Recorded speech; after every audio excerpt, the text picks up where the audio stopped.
Hi everyone, welcome to another episode of the Decloak podcast. And my very special guest today is Pieter Vanlperen. I've rehearsed this, Peter, 10 times in terms of your surname. And for our audience, it's a bit of a running joke for us in terms of my pronunciations of certain surnames. But anyway, after a reschedule, we're finally here, Peter. How are you? Everything okay at your side? Everything's good. Yeah, just getting ready for the holidays. It's crunch time, right? For my wife, I think it's a little more. For CISO, it's we're kind of used to the pressure, so it's. I know it's almost like a military exercise, or like we're under some sort of gold tier instant commander situation where we're like fighting for our life. It's incredible. Like earlier, we were like, "Oh my god, we forgot to get Christmas dinner."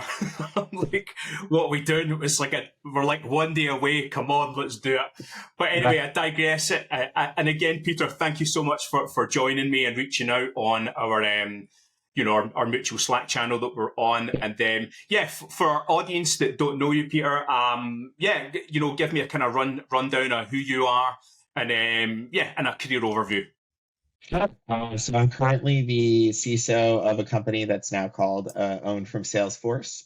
It was just acquired by Salesforce for $2 billion. Prior to that, I was deputy CISO at Clear, which you might have seen at the airports. Prior to that, I ran a fairly large, about a 70-person consultancy in security and technology. Worked in the government, big tech. And then going back further, deputy CISO over at Disney and Fox before that, and then going all the way back to Ameritrade and some early startup exits. Just a coder at heart. Started coding when I was very young, fell in love probably when I was like 12, started working professionally in my teens, and tried a couple times to get away from this kind of avenue, kind of suspecting what the work-life balance would be like. And sometimes it's just what you're meant to do. And I feel like I just always end up back here. So I stopped fighting it a while ago. So. Yeah, it's funny. It's almost like a black hole, but sometimes it doesn't completely crush you and you just get sucked back in. So amazing. Yeah. I'm interested that you'd mentioned, your kind of early interest in coding. Do you still do any you still doing hands-on coding? Do you do code reviews, SAS, DAST? Is there any run me through if you're still doing stuff like that. Yeah. So I refuse to let it die, right? I think that I will retire and still code in some way. To your point, a lot of it's coding through people. A lot of it's through hunting through threat hunting, reports, attacks, looking at code snippets from recurring SAS and DAS problems. Sometimes I'll get in there and just because I want to, I'll be like, I'll write that script. Let me do it. It's something I love to do. It's something I keep up with on the side in what little spare time I have. It's an instinct, I think, that won't die. I like to create things and I like that feedback loop. A lot of people, there's a lot of talk in the industry about just pushing out code, right? And there's a bunch of articles going around now about what's a productive coder, and I find it kind of hysterical because it's about like how often people commit and everything like that. And I'm like, on the one hand, if you haven't committed code in 6 months, you're probably not really doing your job as a coder. But if you also are committing code every day, you're not really working on the big problems, right? Coding is and always will be a roller coaster ride. We work in systems where you go to change the temperature of the water coming out of the faucet and a fire starts across the way in the building and they're somehow related and you don't know why, right? And that's kind of the beauty of it though, right? It's a constant rotation of problem solving and kind of that creation alongside chasing the high of getting through the wall of that problem, right? I love it. I can sense your passion for it. And I'm interested, I think there's always a kind of, you see it in LinkedIn, people say you don't need to be technical to be a CISO, you need to speak business language. But I want to take a different spin. I know I'm kind of digressing, but, given your background, do you have any advice for cyber leaders or people, trying to get adoption of tools within engineering or within like development? How do you get security into engineering? I'm interested to get your take given your background. Yeah, I think I think there's two things to being a CISO. One, there is no perfect background, but you need to have a weird hybrid of basically three skill pillars, right? You need to be able to understand business and strategy. You need to understand tech, and you need to understand security and risk, right? And if you don't understand one of those, it's not that you can't do the job, but you're going to be at a disadvantage in doing the job. Yeah. And I think we can get into the definition of the CISO. I think it's something that needs to be refined in the industry. But I also think that like the number one thing a CISO should be doing, which usually comes off artificially, is be there to help. And I think that the more that you can put yourself in the place of a true servant leader to come and say, how can I help you? I think that you'll get a lot more um, cooperation and interest from the varying parties that you have to work with. And that includes tech, right? Especially if you aren't someone who comes from a developer background or a networking background and you're a non-technical CISO, go and ask the folks in tech and engineering where they have problems. One, there's a lot of people there who want to do the right and good thing all the time. They're your allies. They're not there to cause you problems. There's always someone. There's always, I like to call him Steve. That's when I joke around. I always refer to Steve, who's my guy who causes all my problems all my different ways. There's always a Steve in every company for one reason or another, right? But most people want to do the good thing and they want to be helpful. So I think if you go and you approach and you say, how can I help? What can I do? What are the problems you're seeing? You're going to get answers. And I think if you can come and bring them tools and a collaboration on bringing those tools in, you'll actually find them welcoming. I think a lot of times CISOs and folks in security who don't understand that rules go out, get tools. They don't really understand the purpose or what they're doing. They don't understand how they're tuned. They come, they say, hey, congratulations, you have 100,000 findings. By the way, the SLA on the lowest level finding is 90 days. Good luck.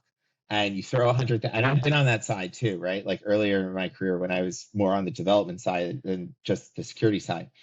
And no one wants that, right? That's an instant way to make an enemy, right? And I think the number one way to make a friend is to go out and say, how can I help you? How can I make your life easier? How can I prove to you that this is not a transactional relationship, but I am in this to make your life easier and my life easier and the company better, right? Absolutely. I love that piece of advice because I think quite often, again, we just throw things over the fence and just expect people to deal with it rather than like, hey, this is a partnership, giving people, an in as well as an out. Then you build that psychological safety, whether you're training people or you show them the value of things like automated tooling. So then it kind of stops like other people in security team or other engineers saying, hey, you're creating tech debt or there's a gap in knowledge. And, I think what we're seeing on the podcast, and again, it's obviously public knowledge to a lot of people, but to some it isn't, that partnerships go a long way. And, I think you've hit the nail on the head. So yeah, absolutely amazing advice there. And then just in regards to your career, Peter, talk me through some of the challenges you've been faced with. You can be as personal as you like. You can be straight down the line. Yeah, entirely up to you. I think it ties in well to what we were talking about. I think the role of the CISO and the role of the security department. I particularly come from development and more product security orientation, which is another kind of amorphous kind of mess in the industry. I really think like the largest challenge I've seen, and I can talk through some of the more personal challenges, but I think they all relate into the fact that we are in a incredibly necessary, incredibly valuable, I don't know what you want to practice that is perceived as a cost center and basically misunderstood by almost everyone in a company who's not in the security department. Yeah. And I think that in really good companies, you have someone who is a CISO who comes in, who kind of educates and demonstrates. I think you have people who come into companies who worked at other companies like that, but we are still in this kind of immature world of being a CISO, right? It's what, 25, 30 years old, the role. And I mean, the internet didn't exist, really 30 years ago. And, unless you're talking about AOL, right? Which is not exactly what we're, protecting here. And I think that the biggest challenge is really getting people to understand what it is. And part and parcel to that is I think that if you go to a security department in any company, um, dollars to donuts, I don't think everyone is going to agree on what the security mission is and what security should be doing. And I think a CISO's job is to wrangle that. And so I think the biggest challenge for me was really, um, and it factors into a lot of things like fighting for budget and things like that, but really figuring out that my biggest job is really messaging more than anything else. More than anything, my job is marketing, which is like the weirdest thing to say as security, right? But people don't have cyber instincts. Companies don't understand why they need it, the value and the risk associated. And people in security who are drawn in, and we have a shortage and we bring people in, they don't understand what they're there, what they're up against, and what really is a priority and not, and even the different specializations within it. And so I think we as an industry have we're at a point where we have to start taking responsibility um, and kind of pulling that together. And I'm glad to say I've seen efforts starting to float around in the industry, like ISC2 finally said, hey, we should not have 8 different bodies of knowledge for cross practices. Maybe we should have one body of knowledge and call the thing the same thing, right? Um, you have a professional association of CISOs, which I'm a founding member of. They're trying to define what the career is for a CISO and kind of create a way to say, hey, other peers recognize this person is qualified. So if something goes wrong, it's not because of them. And I think that without really doing that in the next 5 or 10 years, we're going to be in a really bad place as CISOs, right? And I think the pressure is going to build. When I was at Blue Team Con, someone gave a talk actually on like the next 10 or 15 years of what a CISO is. And it was basically like the very dark side and the very light side, right? And the light side was like people understand what we do, people are highly educated, companies value CISOs, work pressure goes away, there's insurance, there's protection. And then the dark side was basically like everything's a virtual CISO, no one signs up for liability, no one's responsible for anything, everyone's trying to dodge going to jail. Like, and I'm like, and it's like there's really no other career path where this has occurred. It's super interesting and kind of a bizarre uh, thing that I don't think we've seen in modern times, right? I don't really think you saw this with CIOs or CTOs as they rose. And I think you have to harken back to like medicine coming out and actually being a thing, or accounting practices, right? And Pace University and things like that. But you're going back 100 years plus to find anything that's similar to what we're observing right now in our industry. And I think that people underestimate that, right? And I always find it interesting. You look at job postings online. You look at inbounding people when you're hiring, and the differing in expectations of what jobs are versus titles versus the economics involved. And I think it's also interesting that you have people who take on or are this title of a CISO who protect everything from like sweaters in a store to like national security secrets, right? And you're like, those are not right. Like, and it's interesting because um, many of those places, I've seen places, for instance, that have a CISO, they don't have a CTO, they don't have technology, and so I'm like, is chief information security officer even the right title, right? Is this actually about risk? Is this about trust? Should we look at other industries? Or should we actually define that CISO, even though we call it this, means something more broadly, which is, not dissimilar to like a CFO, right? A CFO has a lot of responsibilities, not just finance, right? Accounting normally falls under a number of different practices falls under them. So I think that's it. And I think that I bring this up because, yes, it's a large overarching topic, but I think it falls prey to the trouble we have presenting to boards, the trouble we have in fighting for budget, the trouble we have in industry churn and burnout, right? And these are all things that I've experienced. And I think that in the collaboration and partnership, right?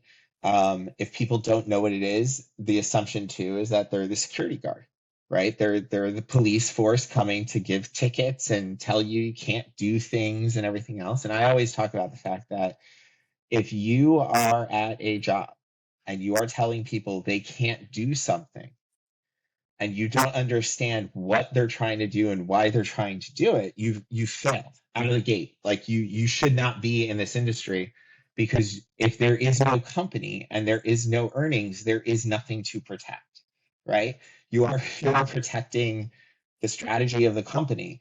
You're not protecting the sake of protecting things. That doesn't make any sense, right? But that's also how we're taught, right? We're just taught that the bad guys are there. We should eliminate as much risk as possible. We should go. If you eliminate as much risk as possible, I guarantee every company is less profitable, which is a really weird thing to say as a CISO, but it's the truth. And so we have to stop thinking that way. Yeah. I'm meandering a bit. I don't know if you want to curtail me in here No, and have some no, no. follow-ups. No. Honestly, it's gold dust. I completely agree because, there's kind of a couple of parts there, like the cost center aspect. I've had a couple of people now, which will feature in season 2. So anybody watching this is season 2. So hello.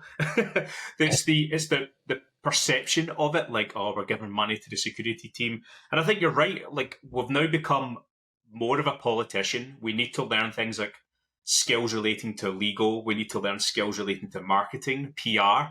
I think we need to start building those skill sets with those respective teams, and, go to your marketing team and actually ask them, like, how do I actually navigate this? How do I project an image of positivity? Because, back to your aspect of the kind of misconception and finding a balance within an organization is like, if people want to jump out an airplane, we're the people that give them the parachute. It's like, cool, we survive. If we don't, then, maybe we'll talk about it, in the afterlife. Yeah. I think that's a perfect metaphor. And we're often put in the position of, for the first time, explaining to these people that gravity exists, right? And it's like, how do you explain to someone that gravity exists and I am trying to hand you a parachute, as opposed to giving you something heavy to put on your back while you're trying to fly out of this plane or whatever, like, imaginary thinking they may have developed along the way, right? And I think that also, the other big challenge is I'm a builder, right? I like to go to places where programs need to be built, revamped, etc.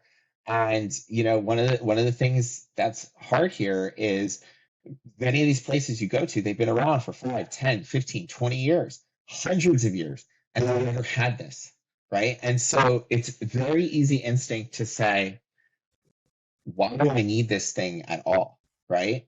I've survived the last 80 years without needing this. Why are you here? And why are you telling me that I need to give you, 5% or whatever, my annual budget to make sure that I can keep doing what I'm doing? And I think that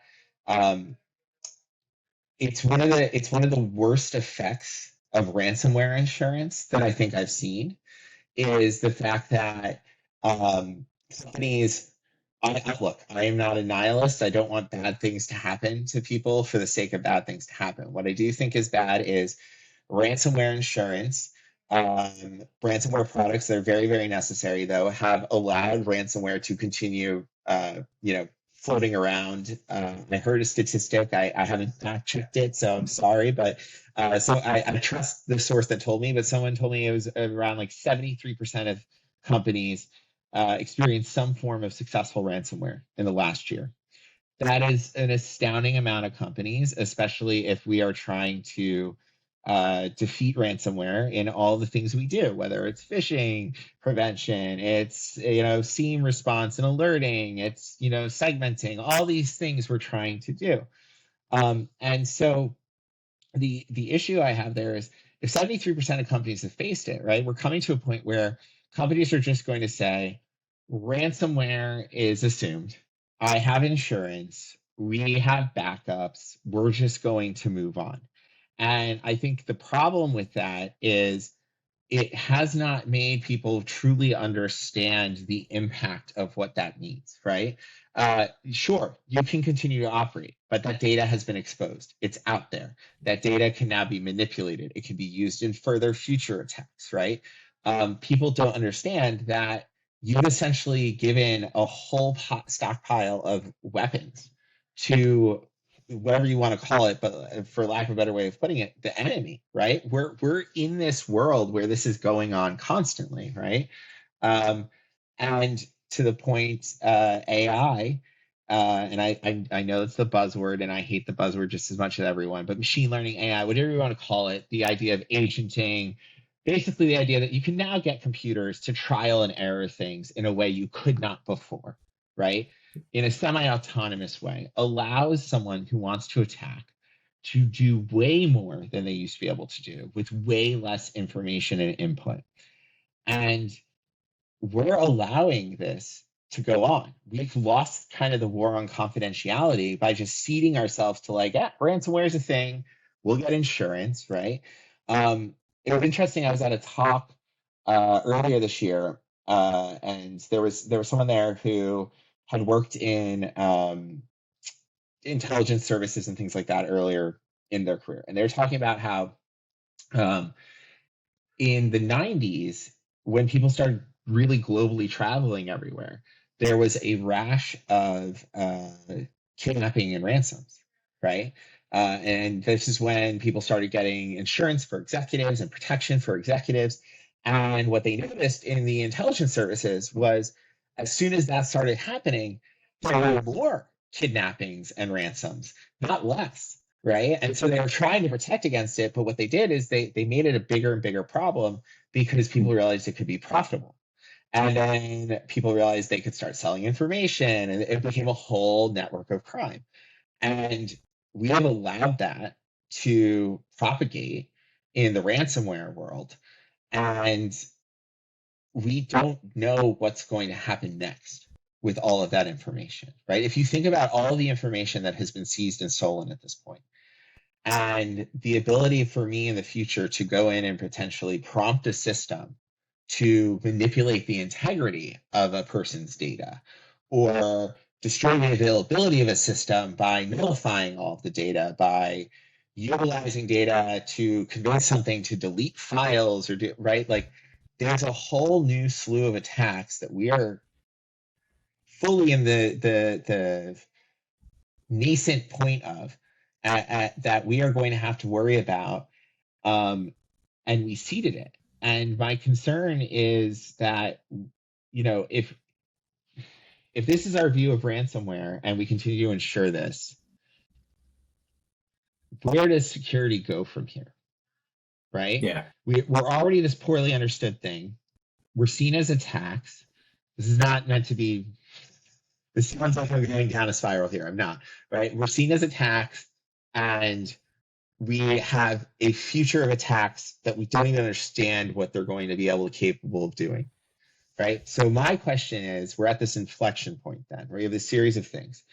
How do we flip that? How do we as an industry come together and say, this is what it means to secure a corporation, to secure data? as a group, this is what it means. This is what it means to be a CISO and different types of security practitioners. Yeah. This is our expectations. This is the kind of money that is necessary to do this, right? And how do we start putting that together as a holistic picture and not all these little fragments, so that when someone goes to school to get an MBA, they're taught about security and risk as part of their MBA. If someone goes to school for comp sci, they're taught about risk and product security as part of that. When do we become foundational to the curriculum? Does that make sense? Yeah, absolutely. I think we're probably going to have something like a 20-year gap before that happens. It's almost like it's not being taught to the extent where it should be. In the UK, we had coding institutions, and they maybe looked at the last top 10 for like 1 hour through the entire semester. Yeah.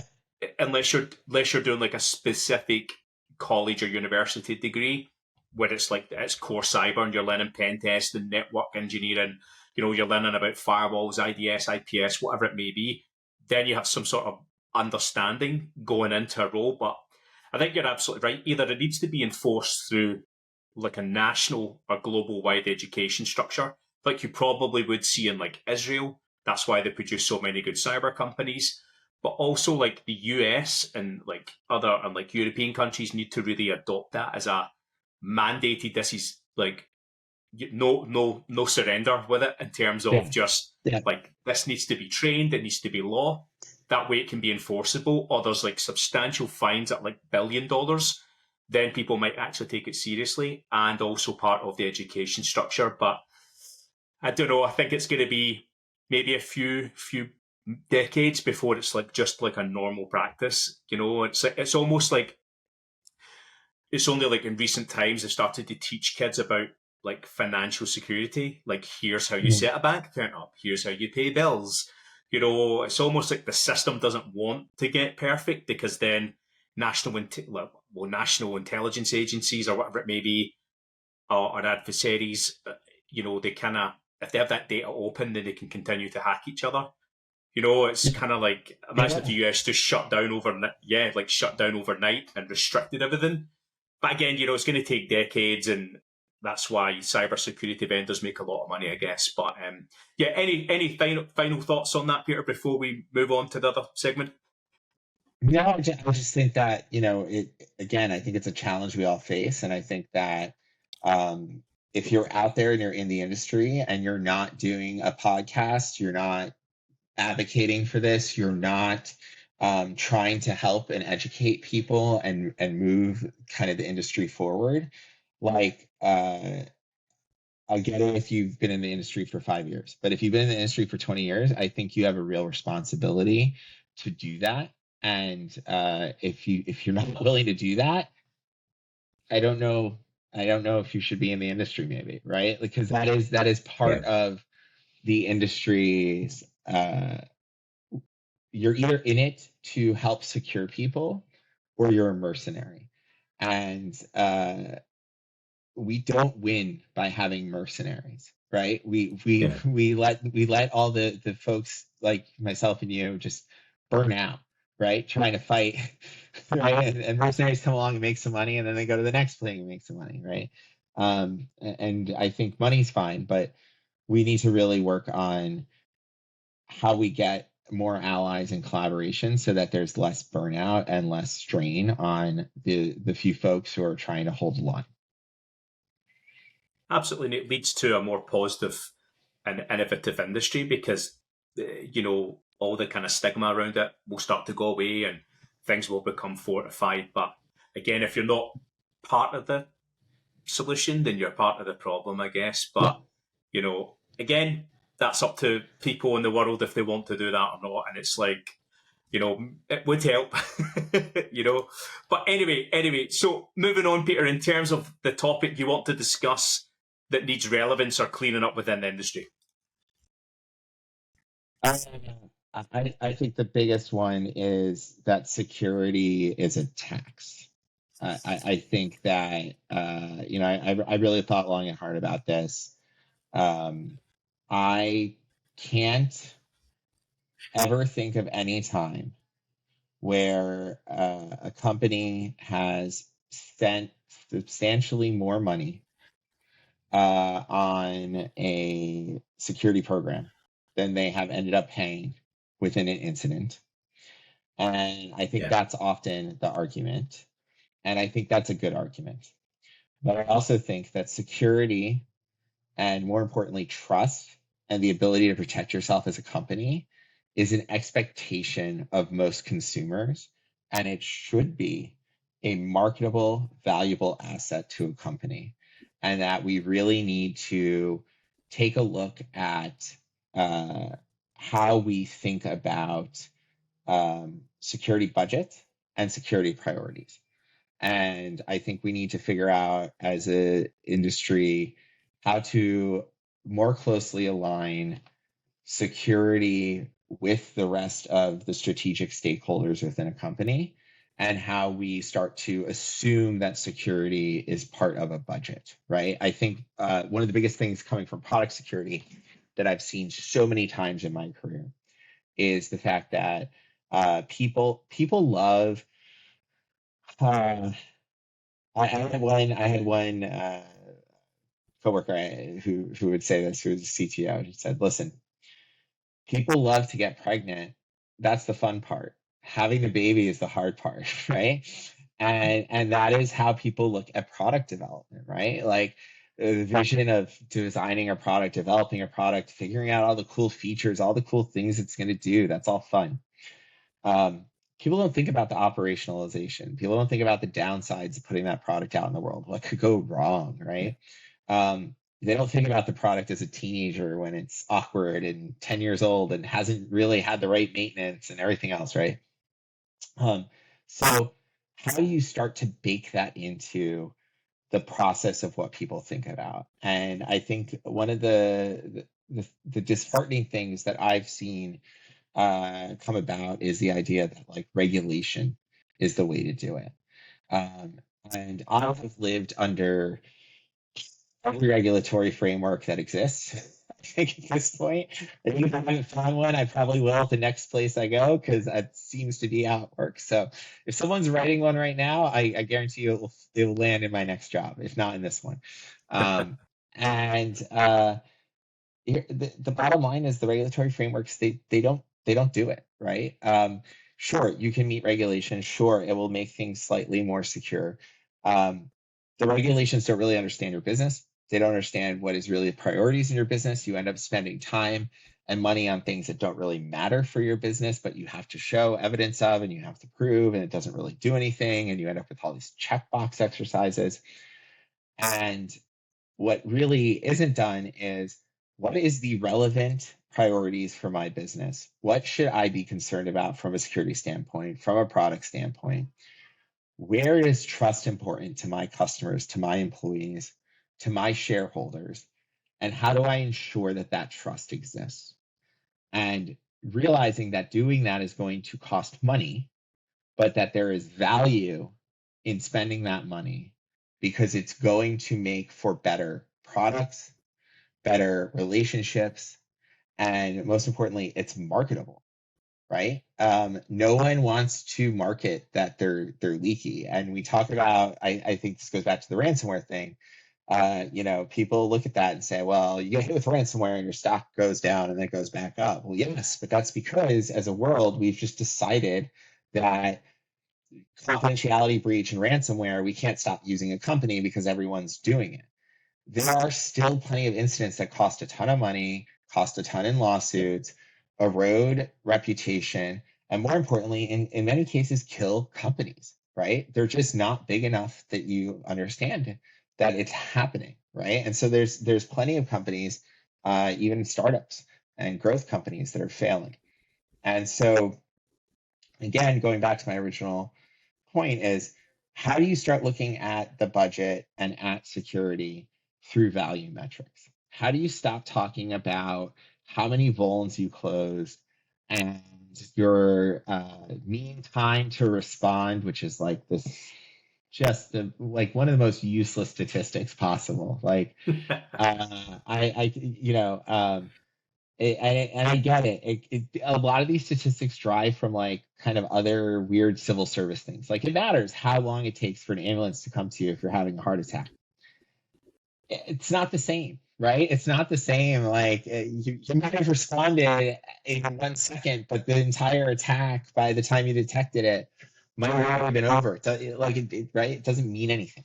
So the question is, how do you start looking at security using value metrics, using more traditional metrics that the rest of the business actually uses to understand that? And what that means for security folks is that security folks have to start thinking like business folks first, which is for some folks going to be startling, right? It's a different vocabulary, it's a different idea. But it's not something that hasn't been asked of CIOs and CTOs, right? There's a lot of cool tech. When I was running development teams, there's a lot of cool things that we wanted to do. But never really made money. There were really awesome tech to build. It's not going to make money. It's not time productive. Why are we doing it? Yeah. And I think that also requires us to actually stop and understand our business. The most stressing thing to me that I've seen in this vein is folks in businesses. In tech, I've seen this, but I've seen this much more in security, who don't understand what the business does, how the business makes money, why the business is working on this project, right? And often there's like, well, I'm not given that context, and I'm like, I don't think it's a secret, right? I don't think it's a top secret mission, the new product they're building. I don't think you've got an ask. I don't think you're talking to people, right? You're sitting in a silo, and then you're asking for money for these things, and then that also puts it at the end, right? Everyone talks about shift left. If you really want to shift left, you should be talking about budgeting for security as part of the resourcing to build a new project, right? You should not, it's not at, oh, once I have an idea. No. Let's talk about it when you're incepting the idea, right? How do we go that far? And I think that's one of the things that really needs to be cleared up in the industry, because right now we kind of, best case scenario, we have buy-in and collaboration, and we've basically built up trust. What we have not done is made it crystal clear to our peers in the C-suite, to our peers across executive leadership, why we have the tools we have, what are the outcomes we're looking for, how it helps the business, and how it helps the common business objectives we all share as a company, right? Does it help marketing? Can you market with this? Does it help sales? Can you rebut with this, right? What are your concerns? And again, this goes back to, I guess, what I was talking about earlier, but how can I help? Does that make sense? Absolutely. I think the kind of darting back to the security as attacks, I think people underestimate reputational damage. That should be like one of the key things that you're discussing. Consumer trust. So it kind of feels like security should be branded or rebranded as trust, and that should encompass everything that would basically impact the bottom line. So if you're talking about, if you're a consumer facing product or a company, that's how you should kind of really position security in terms of that language. I think, and I think that definitely by highlighting good security investment equals, consumer confidence, stability of share price. Like again, you'd mentioned ransomware attacks and then share price plummets. It's great when people buy the dip, CrowdStrike or whoever. But then it's like, it just goes back to normal and nobody ever learns. But there will be somebody, an investor or a board member or a member of the public, that's like, I've just dropped 30% of my share price on my portfolio. I'm going to be furious when it comes to a share meeting, or a public disclosure item. But I think you're absolutely right. Detailing the why, what's the actual benefit of security, or whether it's a product change or product enhancement. I think definitely, I think it's sage advice, Peter. Yeah, sage advice. Yeah. Well, and just one thing to close this out, I think, is the other thing is like, um, stop buying things and assuming they do their jobs. Like, I think that is one of the most frustrating things I've seen, and I've gotten from peers. Yeah, oh, my budget's being cut again. Okay, well, how many tools do you have? Oh, I have 75. Okay, how many of those tools are fully operating and function and deliver what you expect them to deliver? I don't know, 10. Okay, why do you have 75 tools then? Right? And I'm not saying you don't need tools. You absolutely need tools. Vendors, don't come and yell at me. I'm a huge supporter of vendors. I think there's big problems we still need to solve.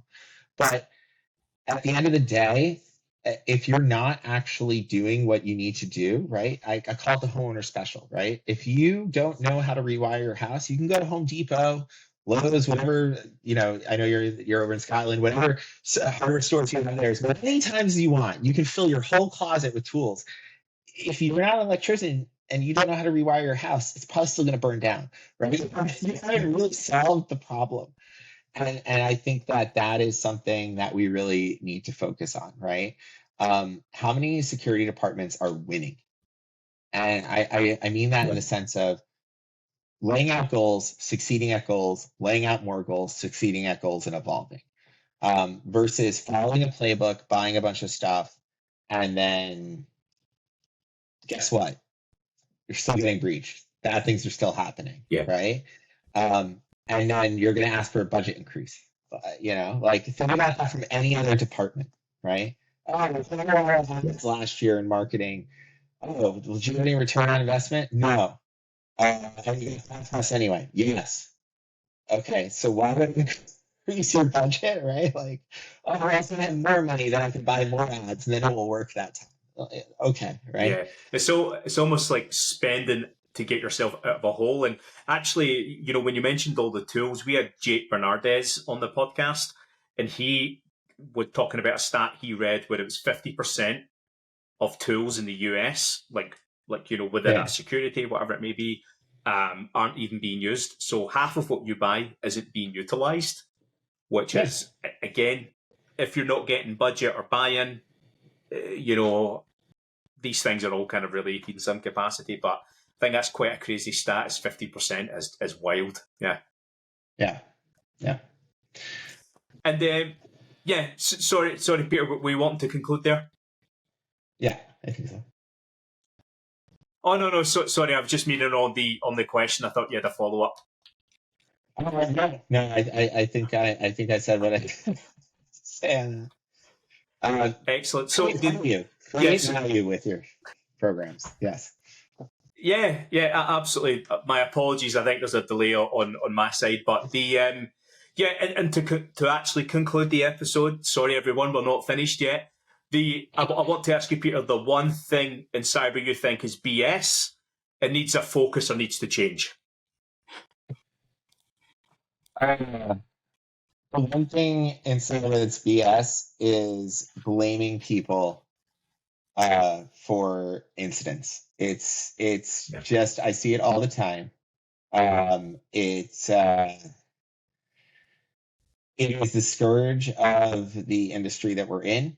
It is the tie to burnout. Most people are not actually, when I talk to them, worried about the bad thing happening. They think if the bad thing happens, they will get through it. They will survive through it. They will rally. They're there. They're there to be in the foxhole. They are concerned that the bad thing will happen and someone will come and drop a grenade in their foxhole and go, it was your fault. We're getting rid of you. And I'm not talking about look, there are insider threats. That's a legitimate thing. We need to be cautious about that and worry about that. But the majority of incidents are caused by human behavior, right?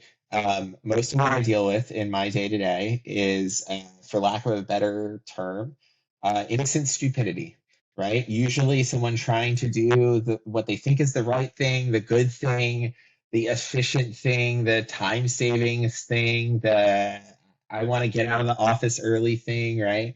And it creates an incident, right? Rushing, we're humans. Humans make mistakes.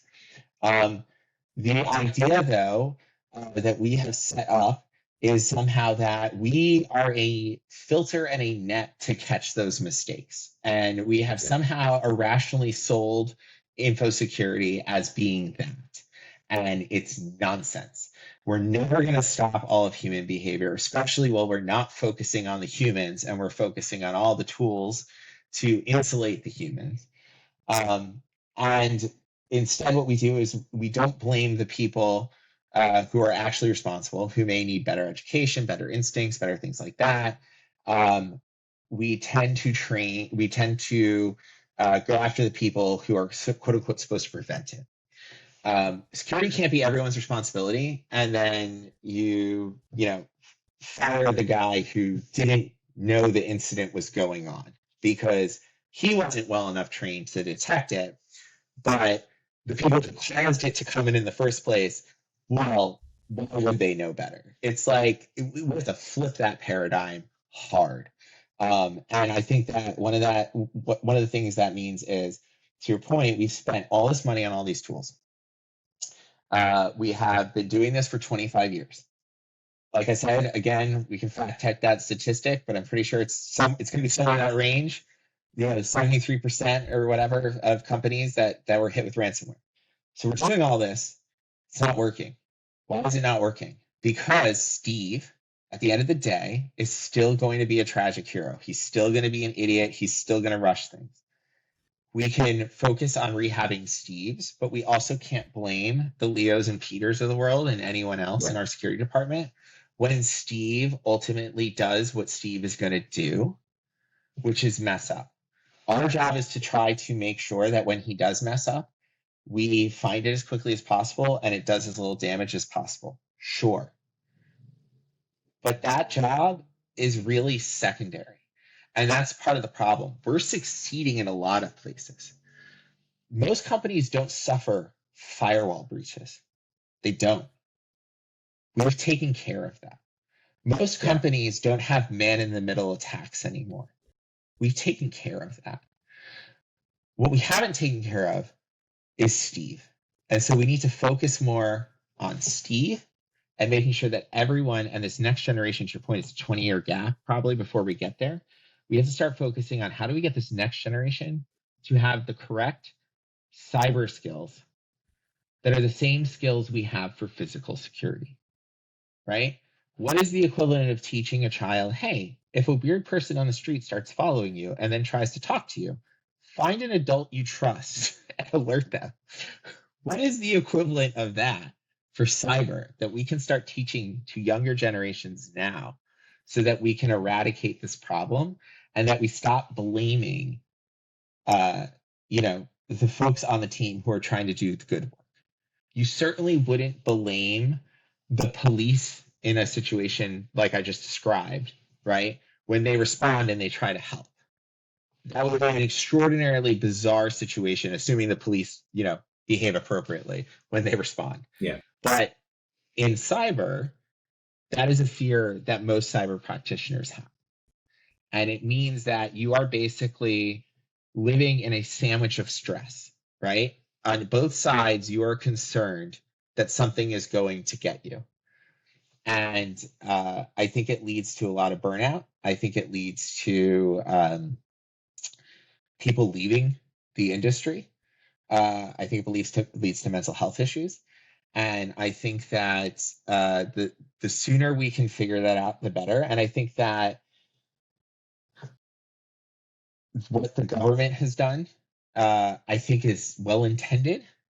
At least I'm talking about the US government, but some of the governments in the EU too. I think it's all well-intended. I don't think they understand the repercussions of it. It goes back to the regulatory frameworks.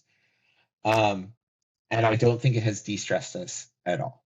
If you want to hold someone responsible because you think someone was negligent, you think someone was taking on too much risk, my job at the end of the day, your job at the end of the day, Leo, most companies is not to own the risk. It's to advise on the risk. Yeah. You very rarely will see a GC or a CFO go to prison and be threatened for the CEO or someone on the board deciding to basically commit fraud or do something that was illegal, because they are bound to advise against those things and they evidence that they have. And that is what we do as risk arbiters, right? And so the idea that it could be our heads It could be our job loss. It could be worse than that for something that we are trying to prevent. That if we're not doing, you're in a worse spot. It's truly BS, and it needs to stop. And people need to really start looking at, like, what is the appropriate level of risk that I take here? Do I understand? And then how do I, as a cyber practitioner, protect myself so that I can protect you, right? Um, and that's the thing is, it's interesting in many places. In my situation, the cop for attempting to intervene can't be prosecuted, right? There's laws that prevent it from happening, right? Um, I was just at a conference where they said we were talking about, could large organizations who have certain fingers in things and influence in things, if they're seeing a broad attack happening, can they stop and intervene?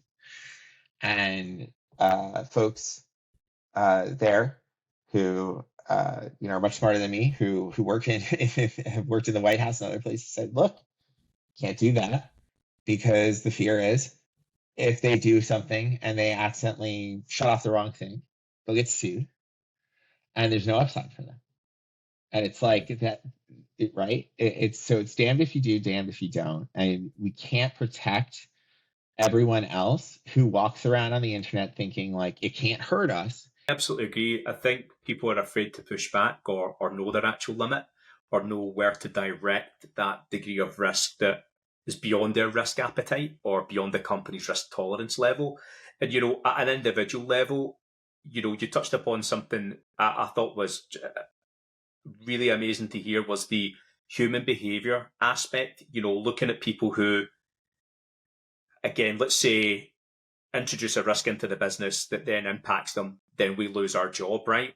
I think a lot of it comes down to that stranger danger, taking it right back to its absolute basics to teach people.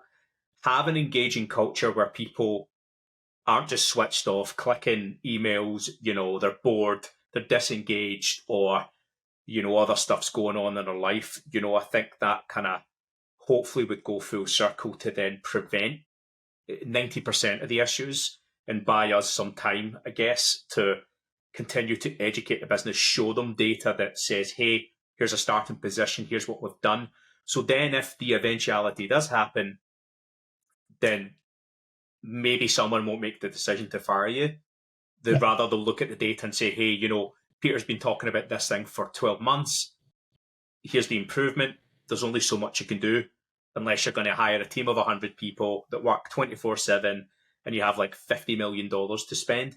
Even then, it could still happen. But yeah, that's my final thoughts on it. Peter, anything else you'd like to conclude before we wrap up? No, just I think that despite my maybe how it might sound throughout this podcast, I'm actually very confident and excited for the future of the cyber industry. I think that we're at, like I said, a apex here, and I think it's going to go up from here. I think we are gathering as an industry in ways I've never seen before. We have influence in ways I've never seen before, and we have positive pressures in ways I've never seen before that I think are really going to lead us down the path we've been probably trying to get down for the past 5 or so plus years. And I think we're at a point now where we're going to start heading down that path. And I'm very excited for the future and what it holds, and our ability to really turn the tables on our adversaries and actually make it a path where people debate on the whole you have to be right 100% of the time, they have to be right one time, but I want to really flip it. I want it to be, listen, we are right, you have to be 100% right to get anything from us, because we have closed the door on you, right? And that goes to, again, we've done it in places. Look at firewalls, right? So I think it's possible, and I think it's probable, and I think we're headed there. So I'm excited. I love it. And likewise, everything's changing. It just takes some time. This is an industry in itself. It's like, the industrial revolution, but obviously on the technology frontier, things are going to become more and more advanced. Things will get easier. Innovation will really help. I think AI will lend a part in that for better and for worse. And, if we can avoid World War III and the aliens next year, then, that's a win in my book. So, yeah. If you ask people in New Jersey, there's drones and Skynet is here. So, I mean, it depends on who you ask, right? But I know. I think we're gonna skate by and avoid that. And I think that it's bright. I think it's bright. I think that it will be challenging, but I think it's bright on the other side. So yeah, absolutely. And on that note, Pieter, thank you so much for your time tonight. Everyone, please show Pieter some love online. And yeah, again, everyone, please like, share, subscribe, and all the things that come with YouTube. And hopefully this episode will be out towards the end of next year, which is going to be crazy because we've almost finished filming season 2, which is insane already. And we haven't even wrapped up 2024. So there you go. But yeah, thanks again, Pieter. Thank you. Appreciate it. Thank you.